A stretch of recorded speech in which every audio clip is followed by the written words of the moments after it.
আচ্ছা, প্রথমে আমরা তৃতীয় অধ্যায়ের বেসিক নিয়ে আলোচনা করব। প্রথমে হলো সুষম বহুভুজের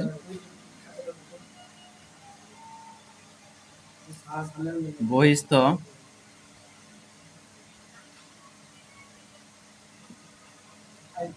কোণদ্বয়ের সমষ্টি।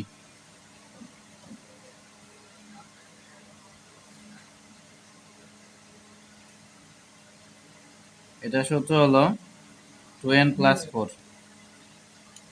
তাহলে সুষম বহুভুজের বহিস্থ কোণদ্বয়ের সমষ্টি কি? 2n+4, যেখানে n কি? বাহুর সংখ্যা।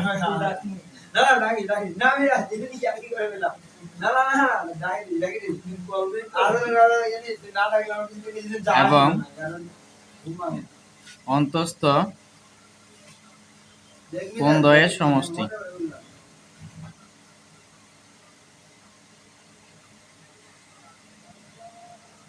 এটা সূত্র হলো 2n-4। তাহলে বহিস্থ কোণদ্বয়ের সমষ্টি 2n+4 আর অন্তস্থ কোণদ্বয়ের সমষ্টি কি? 2n-4।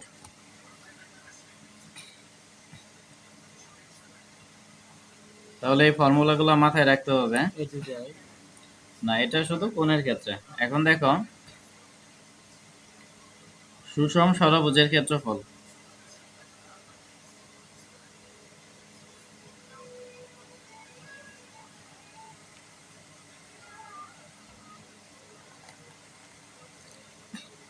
ষড়ভুজটা কেমন হবে?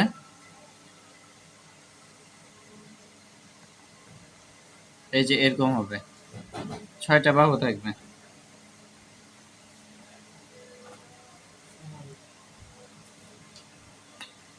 তাহলে দেখো এখানে 6টা বাহু আছে, 1টা 2টা 3টা 4টা 5টা 6টা, এই জন্য এটা ষড়ভুজ।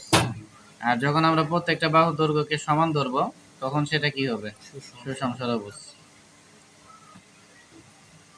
এখন একটা বাহু দৈর্ঘ্যকে যদি এ ধরি, সবগুলা বাহু দৈর্ঘ্য কি হবে? এ হবে, ঠিক আছে? এখন সুষম ষড়ভুজের ক্ষেত্রে মনে রাখবা যে এখানে ত্রিভুজ উৎপন্ন হয়েছে। কয়টা? 1টা 2টা 3টা 4টা 5টা 6টা। এই 6টা ত্রিভুজই সমবাহু ত্রিভুজ হবে। এক কথায় সুষম ষড়ভুজের ক্ষেত্রে ভিতরে যে ত্রিভুজগুলো উৎপন্ন হবে এই সবগুলোই কি হবে? সমবাহু ত্রিভুজ হবে। তাহলে এখান থেকে আমরা যে কোনো একটা ত্রিভুজ নিলাম, ধরো এই ত্রিভুজটাকে এখানে নিলাম। এখন এই ত্রিভুজে বাইরে আমরা একটা বৃত্ত আঁকবো। আচ্ছা, ত্রিভুজে বৃত্ত আঁকার দরকার নাই। ধরো এখানে আমরা একটা ত্রিভুজ নিলাম, এই ত্রিভুজটার ক্ষেত্রে এটুকের মান কি? এ। আচ্ছা, এখন এখানে যে সুষম ষড়ভুজ আছে এটার আরেকটা চিত্র আমরা আঁকবো।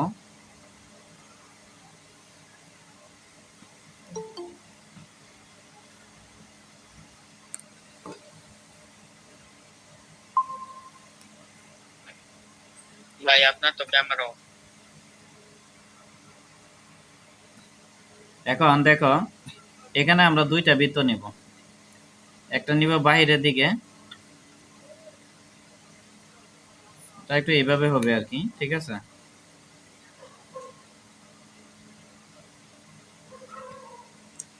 আবার একই চিত্র এখানে নিব,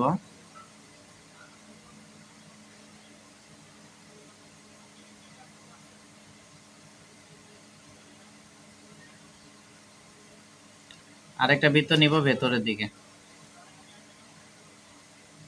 তাহলে একটা বৃত্ত নিলাম বাহিরে, আরেকটা নিলাম কি? ভেতরে।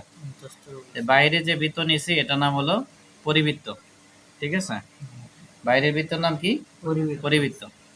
আর ভেতরে যে বৃত্তটা নিছি এটার নাম হলো অন্তস্থ বৃত্ত, ঠিক আছে? এখন এই যে বাইরে যে বৃত্তটা নিছি এটার কেন্দ্র কি? এখানে। এখান থেকে এই পর্যন্ত কি? ব্যাসার্ধ হবে। আবার এখান থেকে এই পর্যন্ত ব্যাসার্ধ। কার ব্যাসার্ধ? পরিবৃত্তের ব্যাসার্ধ।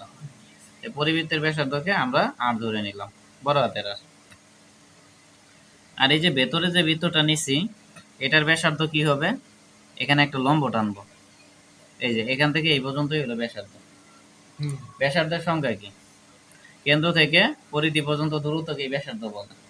তো ভেতরে যে বৃত্তটা নিচে এটার পরিধি কি এখানে আছে? আছে। আর কেন্দ্র কি এখানে, তাহলে কেন্দ্র থেকে এই পরিধি পর্যন্ত দূরত্বই কি ব্যাসার্ধ। এটা কিন্তু নেওয়া যাবে না, কারণ এখানে কিন্তু একটা ফাঁকা জায়গা আছে। আমি চিত্রটা ছোট করে আঁকতেছি দেখে এটা একটু কম বোঝা যাচ্ছে, বাট এখানে একটা ফাঁকা জায়গা আছে। তাইলে এই যে অন্তবৃত্ত আছে, অন্তবৃত্তের ব্যাসার্ধ মানে কি লম্ব, এই জন্য এটাকে আমরা আর ধরে নিলাম। কি বুঝাইতে পারছি? এই হলো সুষম ষড়ভুজের মেকানিজম বুঝাইলাম। এখন আমরা ক্ষেত্রফল বের করব।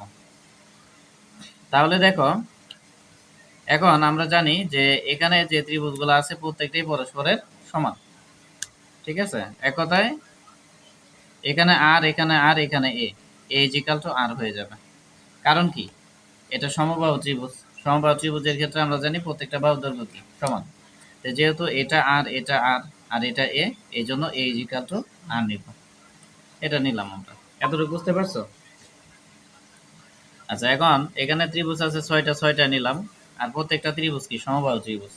তাহলে সমবাহু ত্রিভুজের ক্ষেত্রফল কি √3/4 a²। এখন 4 এবং 6 কাটাকাটি করলে 3 দুগুণা 6 আর 2 দুগুণা কি 4।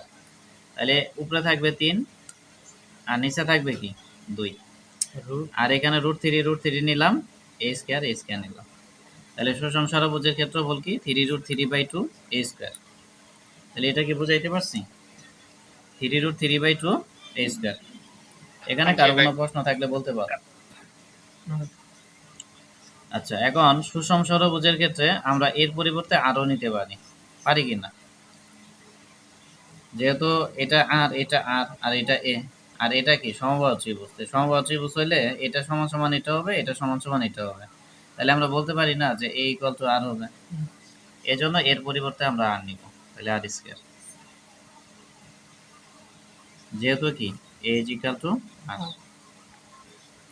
তাহলে সুষম ষড়ভুজের ক্ষেত্রফলের সূত্র হলো এটা। মূল কথা হলো এটা সূত্র, এটা মুখস্থ রাখতে হবে। তোমরা চাইলে বুঝেও মুখস্থ রাখতে পারো, না বুঝেও রাখতে পারো। মূল কথা হলো মুখস্থ রাখতে হবে। কি বুঝাইতে পারছি? এটাও সূত্র, এটাও সূত্র। এ ইকুয়াল টু আর, আর সুষম ষড়ভুজের ক্ষেত্রফল কি 3√3/2 r² বা a²। এই যে সূত্রগুলো মনে রাখতে হবে। তাহলে এটা আশা করি বুঝাইতে পারছি।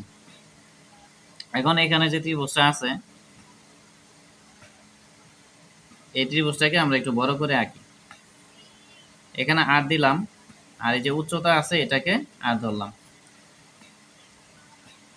আচ্ছা, আর এখানে নিচে যে বাহুটা আছে এটা কি, এটা হলো এ। এখন এটা যদি সমবাহু ত্রিভুজ হয়, আর কি উচ্চতা, আবার আর হলো অন্তর্বৃত্তের ব্যাসার্ধ। তাহলে সমবাহু ত্রিভুজের ক্ষেত্রে আমরা একটা সূত্র করছিলাম যে উচ্চতা AC = √3/2 a।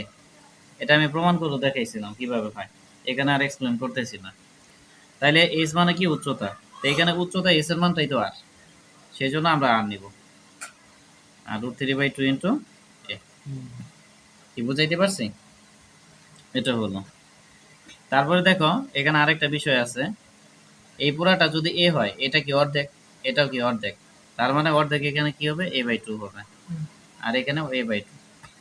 তাহলে পিথাগোরাসের উপপাদ্য যদি অ্যাপ্লাই করি, এটা একটা সমকোণী ত্রিভুজ। সমকোণী ত্রিভুজে আর হলো অতিভুজ, a/2 হলো ভূমি, আর আর কি লম্ব। তাহলে সূত্র কি, অতিভুজ স্কয়ার ইজিক্যাল টু ভূমি a/2 স্কয়ার প্লাস হলো লম্ব, লম্ব কি r²। অতএব আমরা আর ইকুয়াল বলতে পারি √, তাহলে এর উপর স্কয়ার করলে কি a² বাই কি 4, আর এখানে কি প্লাস r²।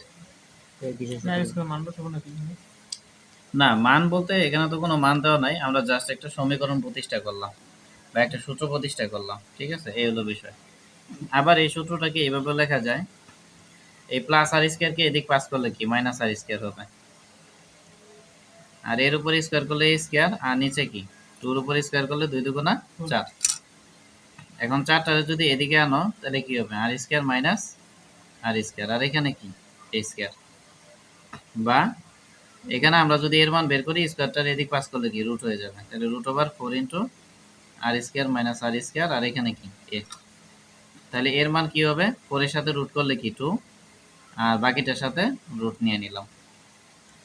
তাহলে বলো এখানে কোনো প্রশ্ন আছে কিনা? এটা বাহু দৈর্ঘ্য এ নির্ণয়ের সূত্র। মানে ধরো একটা প্রশ্ন থাকলো যে একটি সুষম ষড়ভুজের অন্তবৃত্তের ব্যাসার্ধ 4 সেন্টিমিটার এবং পরিবৃত্তের ব্যাসার্ধ 5 সেন্টিমিটার। এই ক্ষেত্রে এর বাহু দৈর্ঘ্য কত বা ক্ষেত্রফল কত, এরকম যদি বলে তাহলে এই ক্ষেত্রে এই সূত্র অ্যাপ্লাই করবে। এটাই মূল সূত্র, তোমরা এইভাবে মুখস্থ করবে। হ্যাঁ, এগুলো তো জাস্ট বুঝাইলাম আমি, এটা হলো মূল সূত্র। তাহলে এখানে কোনো প্রশ্ন আছে কিনা, থাকলে বলতে পারো। তোমার প্রশ্ন আছে? প্রশ্ন বলতে যে এটা তো দেখি নাই আর কি আগে। এটা আচ্ছা, এটা যদি না দেখো তাহলে আপাতত এইভাবে মুখস্থ রাখো, ঠিক আছে? S is equal to root 3/2 যেহেতু মিসিং করছো তাহলে মুখস্থ করো। আগে আমি আর আগের আলোচনা টানতে চাচ্ছি না এখন, যেহেতু পরীক্ষার সামনে সবকিছু চিন্তা ভাবনা করে কাজ করতে হবে, ঠিক আছে? তাহলে আমরা ফাইনালি কি দেখলাম, সুষম ষড়ভুজের ক্ষেত্রফল 3√3/2a²। তো এর পরিবর্তে আর নেওয়া যায়, তার মানে এখানে আর নিলে আর স্কয়ার। এটা হলো 1 নম্বর সূত্র। 2 নম্বর সূত্র হলো যে অন্তবৃত্তের ব্যাসার্ধ আর ইজ ইকুয়াল টু কি √3/2a। এই সূত্রটা খুব কম লাগে, তেমন একটা লাগে না, বেশিরভাগ কি এই সূত্রটাই লাগে। তারপরে a is equal two 2√r²-r², এটাও খুব কম ব্যবহার করা হয়, ঠিক আছে? খুব কম লাগে। এটা বাহু দৈর্ঘ্য, হ্যাঁ, বাহু নির্ণয় করার ক্ষেত্রে এটা হচ্ছে ক্ষেত্রফল নির্ণয় করা। ক্ষেত্রফলটাই বেশি লাগে আর পরিসীমাটা বেশি লাগে। এখন পরিসীমা কি, আমরা জানি কোনো একটা ক্ষেত্রের যতগুলা বাহু থাকে সবগুলার যোগফলই কি পরিসীমা। তো এখানে বাহু কয়টা আছে? 6টা, 6টাই এ। তো 6টাই এ যোগ করলে কি হবে? 6 এ হবে। তাহলে সব থেকে ইম্পর্টেন্ট সূত্র হলো পরিসীমা 6 এ আর ক্ষেত্রফল কি 3√3/2a²। এর বাইরেও যদি কারো জানার ইচ্ছা থাকে বা বেসিক, এগুলো আমি আলোচনা করলাম, এটি।